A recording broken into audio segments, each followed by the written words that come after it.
ABC Sports. Well, earlier this week, it was reported that Jarkel Joiner, CSUB's leading scorer this past season, was interested in leaving the program. Well, today, Rod Barnes joined me in studio for a final runners recap as he confirmed that news and discussed his thoughts, his first public reaction to the news. The most recent news that hit the team this week is that your leading scorer and one of the leaders on the squad, sophomore guard Jarkel Joiner, is looking to leave and has entered the transfer portal. So with that news in mind, what can you tell us about hearing that from Jarkel and the thoughts on him looking to leave? Well, I mean, every year you're going to have players leave, whether they're seniors or transfers or guys decide.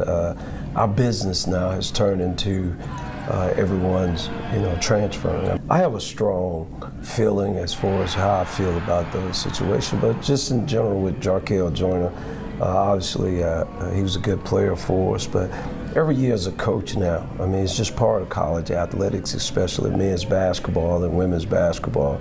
There's going to be transfers, so you always have to.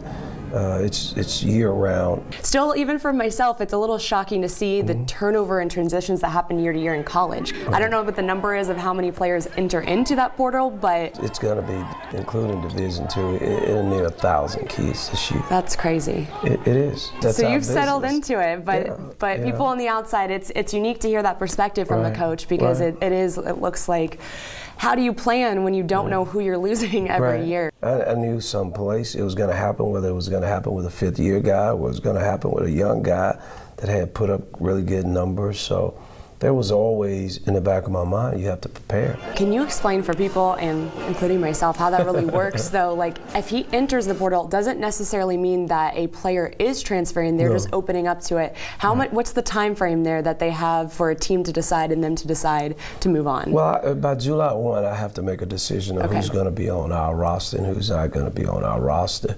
I still could have a scholarship open, but the guys that on my team, I have to make their decision on renewal. So I still could keep a scholarship open, and it could be open until August, if that's the case. But everybody that's in the portal is not necessarily going to transfer. So again, it's like free agency. I'm going to put my name out there, and if I get a good bite that I like, then I'll go. If I don't, I won't. That's a tough position to be in, to have to deal with that, but obviously we know with the deep relationships that you have with the Joiner family, you wish him well one way or another. I do.